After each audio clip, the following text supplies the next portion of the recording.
Hey everybody, how you doing? Beth Helvey, Couture Real Estate. It is September 14th, Monday, and it is a dreary gross day, which was behind a dreary gross weekend because we've got Hurricane Sally, who is strengthening out in the Gulf, and because we're on the side of it that we're on, it's dumping a lot of wind and rain here. As far as we go, we're pretty good. You know, it's just going to be overcast and gross for probably about 3 days, and then it should clear up. So let's talk about tenancy. And what that means is if a property has a renter.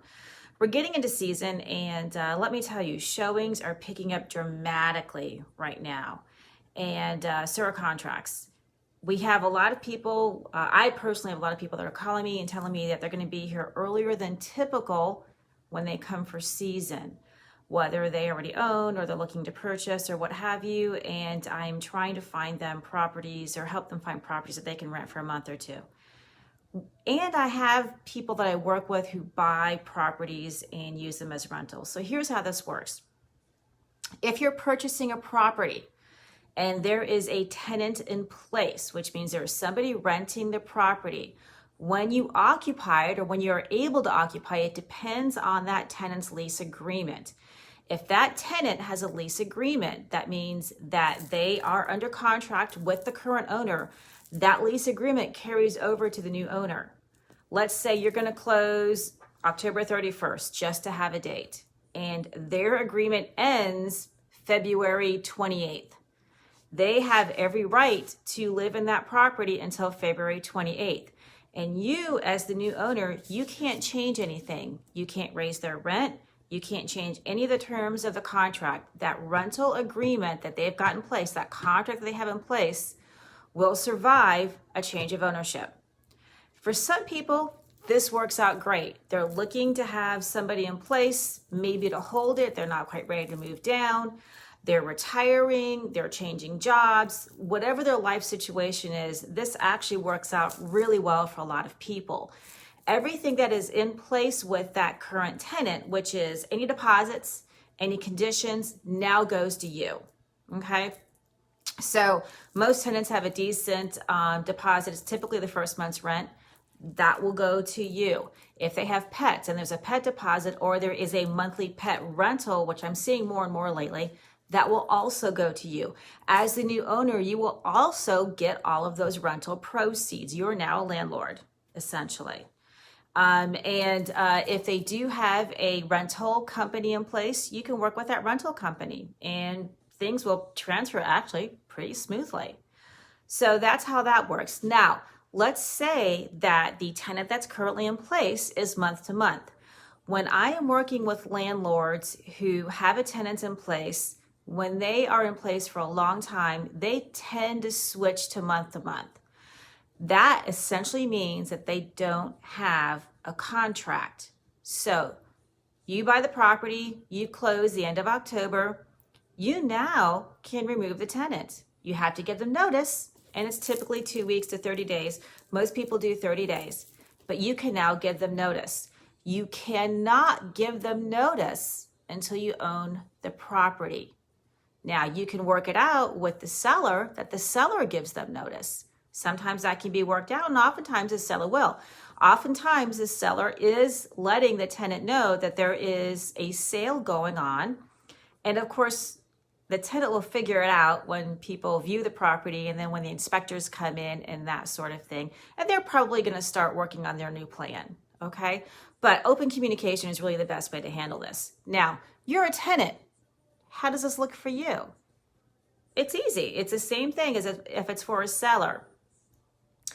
Your lease agreement with your landlord remains in place. Nothing gets changed. Now, when that lease agreement ends, if the new owner wants to keep the tenant in place, at that point, they can change the terms.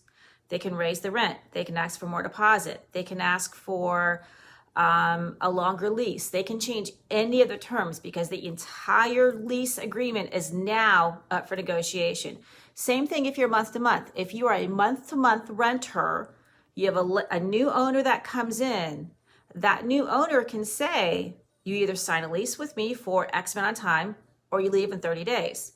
More often than not, if you have a long-term tenant in there, and I work with some investors who do this, what they'll do is they'll give the tenant, I don't know, so much time, a little bit of time after the property closes, and then they take over to them a new lease agreement. More often than not, the tenants are appreciative of that because their life there, their ability to stay there is now secured. Whether it's secured for 6 months or a year or 2 years, it's still secured. And they don't have to worry about next month, am I going to have a place to live now that there's a new owner in place? And I actually work with 2 sets of owners who operate this way. There's a lot to be done. Now, you are thinking about buying a condo and your seller has it in a rental pool that does seasonal, which means that they're renting anywhere from a week to a month to 2 months to 3 months. And there are leases in place into the future. What does that mean? It depends. If these leases are through a rental company, those leases will remain intact. And you will have to honor those leases. And the same thing goes as if you were buying from a person who only had one tenant that was currently living there. The same thing goes. Hi, Marcia. That means that you will now start getting the rental amount. You'll start getting the proceeds from that. When the lease ends, you'll get any sort of security deposits and that sort of thing. Hi, Bob. Now, there is a strange, quirky thing going on. The owners who go through Airbnb and VRBO have a different agreement. They have an agreement that what they can do is they can cancel future vacation rentals, especially for the weekly people, with enough notice. And I've seen some people doing that. More often than not, they remain in place, but there is a possibility, depending on with whom the owner has the rental, that they can cancel it. And if you just absolutely positively have to move in and you do not want to do that, you can always take it up with the rental company or with the tenant that's in there, and you can try to buy them out of the lease. It's going to cost you some money, but you can try to buy them out of the lease. But the bottom line is if there is a current tenant in place with a signed listing agreement, you have to honor that listing agreement until that lease agreement ends. When that lease agreement ends, you can then do what you want. Be careful and follow the terms of the lease. If that lease says that you must give 60 days notice that they have to move out, then you have to. You can't just assume that they know. You need to follow the terms of the lease in order to properly notify your tenant that they need to vacate the premises. Okay? And I know all this stuff is tricky, and I know we've got an eviction moratorium going on right now. I believe it's till the end of the year. I haven't seen a lot of that going on around here. A lot of our renters are seasonal and temporary renters. We're not seeing a ton of it right now. So telling somebody at the end of a lease that they're going to have to find other accommodations, I haven't seen a lot of problems with it. I'm sure there are some out there. I just personally haven't come across them. But those are the things that you're going to have to follow along with.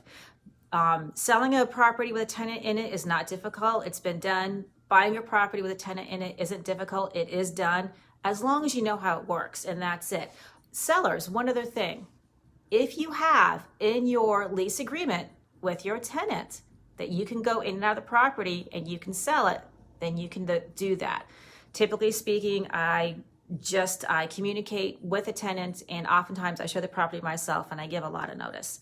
I bend over backwards to accommodate the tenant, because if the tenant's happy, then everybody's happy, and that's how we want it to work. If you don't have that covered in your lease agreement, then you're going to have to work something out, and that may mean you have to do a little bit more accommodating than you want to do to make your tenant happy. So that's it in a nutshell. It is a little complicated, but with everybody knowing what's going on up front, it can be done. It's easily, and it can be done. And around this time every year, I do several, because there's always tenants in place, especially with season, and with season starting. And I think season's going to start earlier this year because of what happened in the fall. Winter seems to be coming a little earlier, and people are leaving the more densely populated cities and trying to get out, especially for the winter. We're seeing a lot more people come down here to buy second homes, and some of them are buying permanent homes. So we're seeing a lot of that right now. And of course, we're seeing a lot of people rent. So if you have any questions on this, please feel free. Put it in the comments, send me a DM. I'm happy to answer it. If I don't know the answer, I'll reach out to somebody who does. And there's always some details that can be answered or can be found out, but it can be done just with the right amount of preparation. Maybe your closing is going to be a little bit further out, things like that, and it can be done.